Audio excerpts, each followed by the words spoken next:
Hello guys, welcome to episode 9। सियोन हायनूस के पास पहुंचती है और हायनूस कहती है ये सब तुम्हारी वजह से हुआ है। तुमने योगिरी को इस दुनिया में समन किया, वो कोई इंसान नहीं है। हायनूस की तलवार बताती है कि जब से इसने योगिरी को फेस किया है तब से ये ट्रोमाटाइज हो गई है। दूसरी तरफ ल्यूट हानाकावा से योगिरी के बारे में पूछता है और हानाकावा बताता है कि योगिरी किसी को मारने की विश करता है और वो मर जाता है। ल्यूट को यकीन नहीं होता कि योगिरी के पास ऐसी पावर हो सकती है, तो वो कहता है योगिरी से निपटने के लिए मेरे पास एक सोल्यूशन है। वो एक चाबी निकाल कर बताता है कि डार्क लॉर्ड की सिस्टर उससे भी ज़्यादा ट्रबल मेकर थी और एक दिन डार्क लॉर्ड ने अपनी सिस्टर को सील कर दिया और ये चाबी उसी सील को खोलने के लिए है। वो योगिरी को आराम से मार देगी। हानाकावा वहाँ से भागने लगता है तो ल्यूट उसे पकड़ लेता है कि मैं योगिरी के बारे में ज़्यादा नहीं जानता और वो हानाकावा के बाल खींचते हुए ले जाता है। दूसरी तरफ जिस कैंडिडेट की उंगलियां कटी थीं उसके फेलो उसे हील करने की कोशिश करते हैं और किंग उन्हें बताता है कि रॉयल कैपिटल के नीचे एक डार्क गोड सील है, उसे हराने के बाद ही तुम सब सेज बन पाओगे।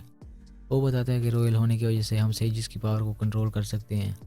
अगर वो हमारे रेडियस में हम पर हमला करने की कोशिश करें तो हम उन्हें वीक कर सकते हैं, जिससे उनके अटैक का असर हम पर नहीं होगा। वो बताता है कि तुम्हारी उंगलियां वापस आ जाएंगी जब हमें डिस्टेंस ज़्यादा हो जाएगा। फिर किंग चला जाता है। उसके जाने के बाद टोमोचिका सभी को बताती है कि हम भी यहाँ मौजूद हैं और सब स्टूडेंट टोमोचिका को जिंदा देख के हैरान होते हैं, लेकिन वो युगिरी को इग्नोर कर देते हैं। डिवाइन किंग और बाकी सब भी रॉयल कैपिटल पहुंच जाते हैं, जहाँ एक आदमी होलैरिस डिवाइन किंग को वेलकम करता है। वो उसे उसके रूम में ले जाता है और बताता है कि हमें लगा तुम हमेशा उस टावर में डार्क गॉड को रोके रखोगी।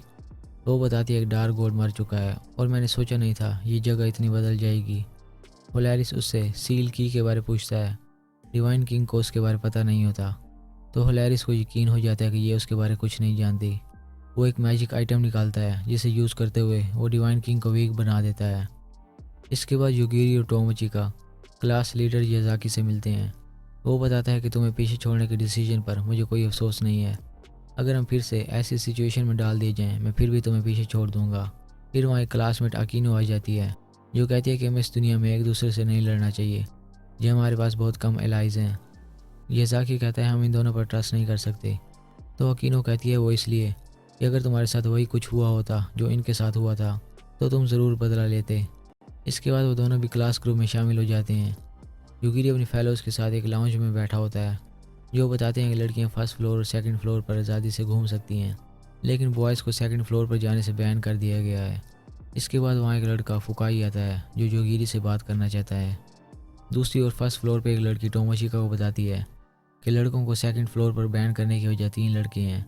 एक के पास टाइम रोकने की एबिलिटी है, दूसरा कपड़ों समेत किसी की बॉडी देख सकता है और तीसरे के पास टेंटिकल्स हैं। तभी दरवाज़ा नॉक होता है और वहाँ 2 लड़कियाँ होती हैं जो युगिरी पर नज़र रख रही थीं। वो युगिरी के बारे में कुछ बात करना चाहती हैं।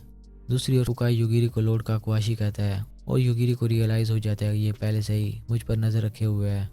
युगिरी पूछता है तुम कौन हो, तो वो बताता है कि तुम्हारी तरह मैं भी एक डेथ गॉड हूँ, लेकिन इस दुनिया में आने के बाद मेरी पावर खो गई। मुझे तुम पर नज़र रखने का बोला गया था और ये भी कि मैं कभी तुम्हारे क्लोज ना हूँ या तुम्हारी आंखों में ना देखूँ, वरना मैं मारा जाऊँगा। इसके बाद वो अपनी आंख निकाल के टेबल पर रख देता है, जिससे युगिरी को देखने पर वो मर जाता।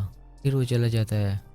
इसके बाद युगिरी और टोमोचिका बाहर जाते हैं, जहाँ रियू को युगिरी से अपनी गलतियों की माफ़ी मांगती है और वो कैरल को भी सॉरी करने का बोलती है कि फर्स्ट गेट ओपन हो गया है, अब हम जहाँ कहीं भी होंगे युगिरी हमें मार सकता है।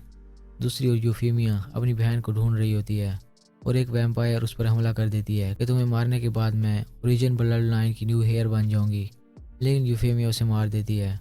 दूसरी ओर युगिरी और टोमोचिका को क्लास में होने वाले तमाम इंसिडेंट के बारे में बताया जाता है और ये भी कि अकीनो के पास ऐसी पावर है कि वो दूसरों की एबिलिटी को यूज़ होने से रोक सकती है, जैसे कि उन 3 क्लासमेट की एबिलिटीज़ जो टाइम रोक सकते हैं और किसी की बॉडी को कपड़ों से मैच देख सकते हैं। युगिरी कहता है मैं सियोन से मिलकर अपनी दुनिया में वापस जाने का रास्ता पूछना चाहता हूँ और वो लड़कियाँ युगिरी के साथ टीम अप करने के लिए मान जाती हैं। अगले दिन वो अपने पहले डंजन में जाने लगते हैं, जहाँ सभी को उनकी एबिलिटीज़ के अकॉर्डिंग कस्ट्यूम दी जाती है। गर्ल्स को असिस्ट करने के लिए रिक वहाँ जाता है और बॉयज़ को डेविड लीड कर रहा होता है। डेविड बताता है कि मैं रॉयल फैमिली से हूँ और मैं एनिमीज़ की पावर को सप्रेस कर सकता हूँ।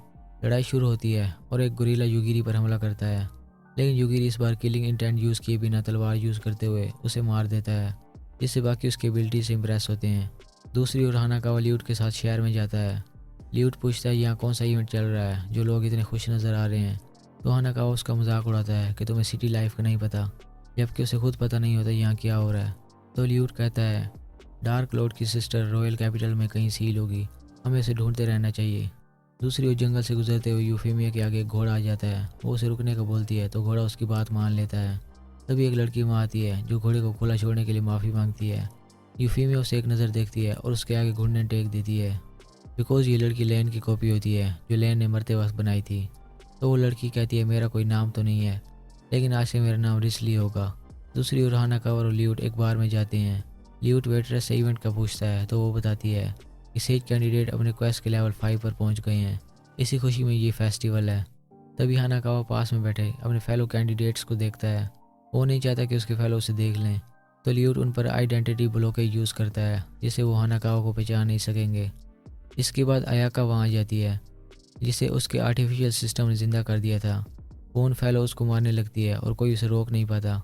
वो एक फेलो को मार देती है और जाने से पहले बताती है कि मैं बदला लेने के लिए हर रोज़ एक क्लास फेलो को मारूंगी। उसके जाने के बाद सियोन वहाँ आती है जो हानाकावा से युगिरी का पूछती है। उसे सब कुछ बता देता है, जिसके बाद सियोन उसे मारने की कोशिश करती है, लेकिन उसका अटैक एक क्रीम बन जाता है और हानाकावा एक और दिन मरने से बच जाता है। सियोन का असिस्टेंट बताता है कि सभी कैंडिडेट्स क्वेस्ट लेवल के 6 पर आसानी से पहुँच गए हैं। तो सियोन कहती है उनके लिए कुछ मुश्किलें पैदा करो। इसके बाद ओटोरी वहाँ आता है जो सेजिस के लिए डेडलाइन को एक्सटेंड करवाना चाहता है। तो सियोन कहती है इस रिलीफ के बदले तुम युगिरी को मार दो। सो यही था एपिसोड 9।